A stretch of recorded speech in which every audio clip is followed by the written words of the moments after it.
Imagine waking up in a world where the deepest truth was never lost, only hidden in plain sight. A truth the ancients encoded in stone, in chant, in sky-facing temples. A truth modern science has only just learned to measure. For centuries, we treated myth like dream and data like daylight. Now the two are finally meeting, and the fusion is blinding. They tried to tell us everything is connected, not metaphorically, literally. The Egyptians spoke of the Ka, the Chinese of Qi, the Vedic sages of prana, invisible currents, life force, breath light. Mysterious, poetic, dismissible. Until physicists observed particles mirrored across space, changing together even when separated. Call it entanglement, call it field, call it what you like. The ancients would smile because they knew connection long before the equations. And once you see it, you can't unsee it.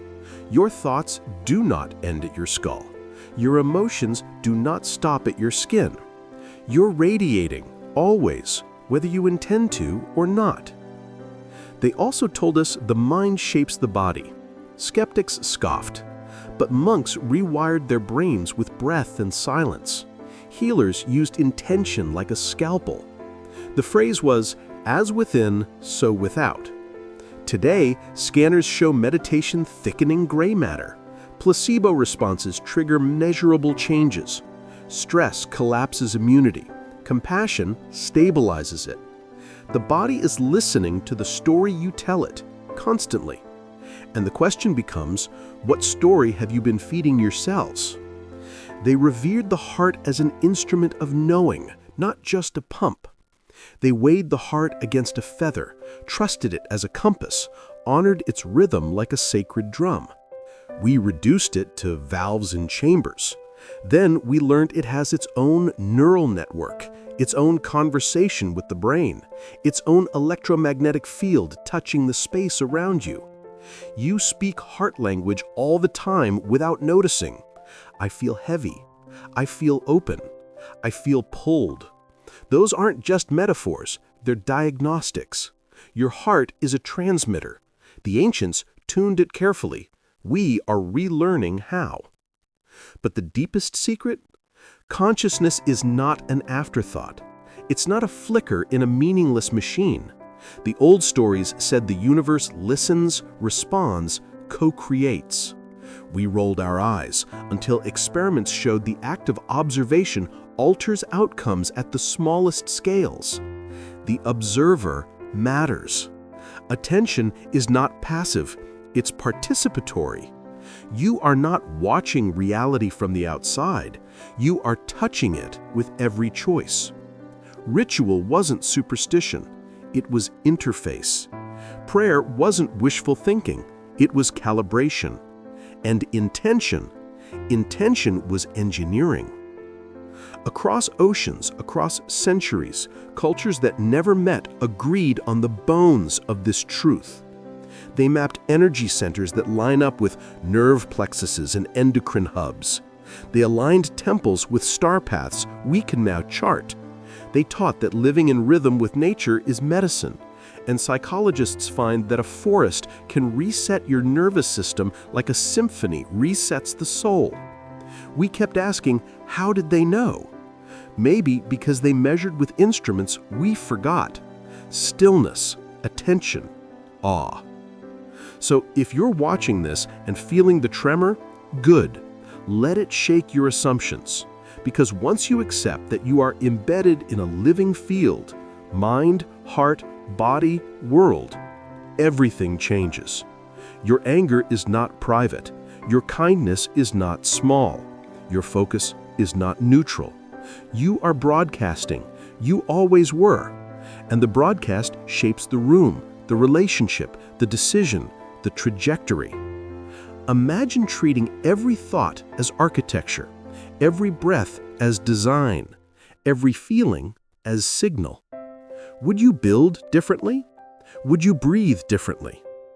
Think of your life like a temple you are continually aligning. The ancients aligned stone to starlight. You align habit to meaning. They traced sacred geometry across deserts. You trace neural geometry across mornings. They faced the sun. You face the truth. And the truth is, you will become what you repeatedly harmonize with. Attention is gravity. Intention is orbit. Action is the path carved through time. Notice what happens when you soften your jaw and lengthen your breath right now. The field around you changes. Your heart's rhythm smooths. Your brain synchronizes. Your perception widens. The ancients would call this returning to the center. Science would call this nervous system regulation. Call it whatever you like. Feel it. If the universe is responsive, this is how you speak to it. Not with noise, but with coherence. The old masters warned that knowledge without embodiment is a trickster. You can memorize ideas and still live in panic. You can quote wisdom and still move like a ghost through your days. The bridge is practice. Tiny, repeated acts of alignment until your baseline shifts. Gratitude is not a platitude when felt fully. It's a frequency. Presence is not a slogan. It's a stance. Integrity isn't moral theater. It's energetic clarity. And clarity is contagious. People often ask, if this is true, why is the world so chaotic? Because fields collide. Because attention fractures. Because unresolved pain broadcasts distortion. The ancients had rituals for this: cleansing, confession, recalibration, not as superstition, as maintenance. Today, we call it therapy, journaling, breathwork, community, art. Different names, same function. Clear the signal, strengthen the transmission, realign the architecture of your days. Here's a more daring thought. What if the meaning you are seeking is asking to be created, not found? The ancients didn't discover sacred sites by accident. They made them sacred by how they gathered, sang, built, and aligned. You do the same with your morning routine, your relationships, your work. You can turn a kitchen table into an altar by the quality of attention you place upon it. You can turn a conversation into a ceremony by the honesty you bring. You can turn a habit into a hinge that swings your life toward the person you are trying to become. We keep waiting for permission. The ancients didn't. They watched the sky, felt the earth, listened to the quiet, and began. Begin, not later, now. When science hands you the measurement, it is handing you responsibility. This isn't about believing in magic. It's about treating your consciousness as a force, your heart as an instrument, your choices as signals. Imagine 5 minutes a day where you deliberately harmonize your heart and mind. Imagine one conversation where you choose honesty over performance. Imagine one decision made from courage instead of fear. Imagine the compound effect over a year, a decade, a lifetime. That is how civilizations were shaped. That is how yours will be. We have spent centuries splitting ourselves, matter over spirit, logic over story, body over feeling. The split made us efficient and starving. We optimized our tools and forgot our temple. But the secret never left. It waited in poems and prayers, in dances and diagrams, in myths that sounded like dreams. Now science returns with instruments that draw the same lines. The map completes itself, and you stand in the middle, holding both halves. If you want a single sentence to carry out of this moment, carry this: coherence is power. When your thoughts, emotions, and actions align, the field around you clarifies. People feel it, systems respond, opportunities reorganize. Not because the universe is a vending machine, but because clarity reduces friction and increases signal strength. You become a lighthouse, not a flicker. And lighthouses don't chase ships. They stand, they shine, and ships find them. There is a myth that transformation belongs to saints and sages. It belongs to anyone who treats their daily life like sacred architecture. You don't need incense to realign your nervous system. You don't need a temple to speak in frequencies. You need choice. You need presence. You need courage. And you need the humility to practice when no one is watching. That's the part the ancients never stopped emphasizing. Ritual is repetition with reverence. Repetition with reverence remakes a life. Now, look back at the path behind you. How many moments were shaped by unconscious broadcasts you never intended to send? And look forward at the path ahead. How many moments could be shaped by deliberate coherence you choose to cultivate? This is not abstract. This is breath, attention, and action.